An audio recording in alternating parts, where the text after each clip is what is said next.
బంగాళాఖాతంలో అల్పపీడనం ఏర్పడటంతో వాతావరణంలో పలు మార్పులు చోటుచేసుకున్నాయి.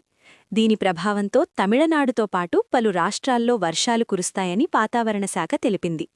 అయితే తెలుగు రాష్ట్రాలైన ఆంధ్రప్రదేశ్, తెలంగాణలలో వాతావరణం భిన్నంగా ఉండనుంది.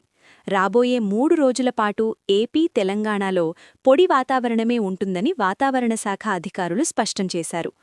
పగటి ఉష్ణోగ్రతలు పెరుగుతుండగా ఉదయం పూట మాత్రమే చలి వాతావరణం ఉంటుంది. మధ్యాహ్నం ఎండల తీవ్రత కొనసాగుతుంది. ఉత్తర, దక్షిణ కోస్తాతో పాటు రాయలసీమలో రాగల 3 రోజులు పొడి వాతావరణం ఉంటుందని, ఉదయం 1 లేదా 2 చోట్ల పొగమంచు కురిసే అవకాశం ఉందని అమరావతి వాతావరణ కేంద్రం తెలిపింది. రాయలసీమలో కనిష్ఠ ఉష్ణోగ్రతలు 2–4 డిగ్రీలు తగ్గే అవకాశం ఉంది.